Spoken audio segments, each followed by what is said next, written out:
Shammgod. How you doing, God? I'm good, man. How's everything? All Man? right, man, great, great. And before we get started with this interview, I'm just gonna tell everybody this is one of the most humble guys that I've ever met. You know, just Man, the I inspiration. appreciate It doesn't even have to do with basketball, man. Just life in general. This guy, he's one of the best to talk to, man. He has so much history in him, man. It's just great to talk to you. So I we're gonna, appreciate it, oh man. man, anytime, anytime. So let's start this interview off with sneakers. And, you know, you've always, man, you talked about sneakers before. You said you love Jordans. Is that your go-to sneaker, or is that like when you off the court? What do you like to wear? Jordans used to be my go-to sneakers, but man, I like Adidas Boost, laceless Adidas, stuff like that. You know, of course, Jordan's always going to be the fashionable shoe to wear because those are probably the only sneakers right now you can get in the club, things like that. So like Jordans, Adidas making a big hit now with the Boost sneakers and stuff like that. The Yeezys, of course. Chuck Taylor's always gonna be good on the West Coast, so they always gonna have a brand. And then, and now lately, everybody, you know, is getting back on Puma again. Puma is real nice, you know what I'm saying, with the lifestyle gear and stuff like that. And I think Puma's gonna make a big hit in recent days coming. All right, so last time we talked, you mentioned that James Harden is one of the guys that you think had underrated handles. Yeah. And I watch him do this step back. And when you teach these guys out here, is that something that you work with them with outside of the hand of footwork? Is that something important? Yeah, footwork is the best, is the biggest thing to dribbling. You know, like the hands and stuff like that, that's just to distract you. But the footwork, if you watch Steve Nash, if you watch people that just know angles, the footwork help you if you slow, fast, whatever, you still gotta have the footwork. You gotta have the footwork to have your handle and stuff. And then the biggest thing is the imagination. You know, I could teach 10 people how to dribble. 2 of them would dribble better than all of them, and then 1 of them would dribble better than every last one of them.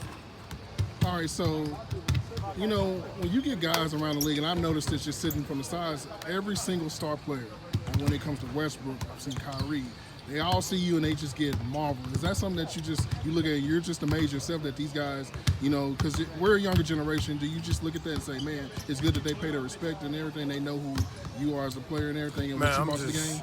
Man, I'm just humble, man. You know what I'm saying? You got a lot of humility when it comes to great players like Kyrie, James Harden, Westbrook, CP, you know, just different guys that when I see, you know, they show love. It's all love, you know, like I said, everybody around the league, you know, they show me a lot of love, and I'm very appreciative. You know, I give them a lot of love, a lot of respect, because I think they've taken the game, they're taking it to the next level.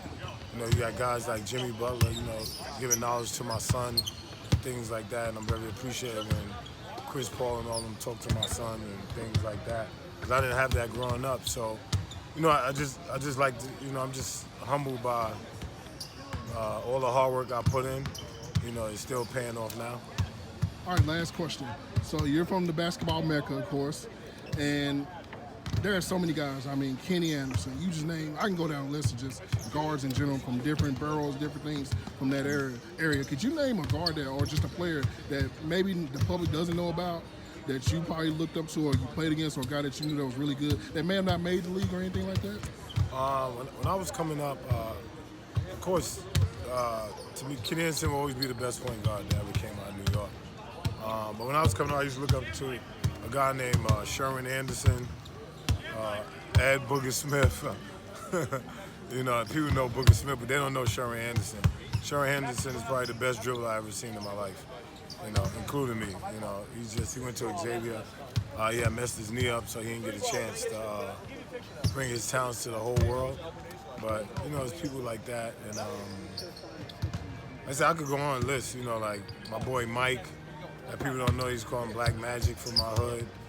George Reg, Sean Arnold, Jerry McCullough, Terrell Mack. You know, these people that inspired me, because when I was young, I used to always be in the park. I didn't watch NBA until I got like to high school and college and stuff like that. So, you know, these are the people that shaped my basketball career. So I guess they did a good job because now I'm shaping the younger generation's career as far as dribbling and stuff like that. You know, like I said, I'm just humble and amazed by how God works, because without God, you know, none of this would be possible and things like that. So every day I just wake up blessed and a dream. You know, I made it to the NBA as a player. Now I'm here to give back, and the best thing you could do in the world is give back and inspire. And I always said that, like, I probably don't be the best dribbler ever, but I will spark the brain of the best dribbler ever. You know, so I take it as being the best dribbler of my generation, but I would not be the best dribbler that ever lived. But I know I would spark the brain of the best dribbler that ever lived. All right, well, I appreciate you, Sham. You know, it's always good to talk to you, man. You're one of the, like I said, Oh, people man. today, man. It's a blessing for me, man. And we appreciate you, what you brought to the game of basketball, man. Nah, I appreciate you, Chris, all day, man.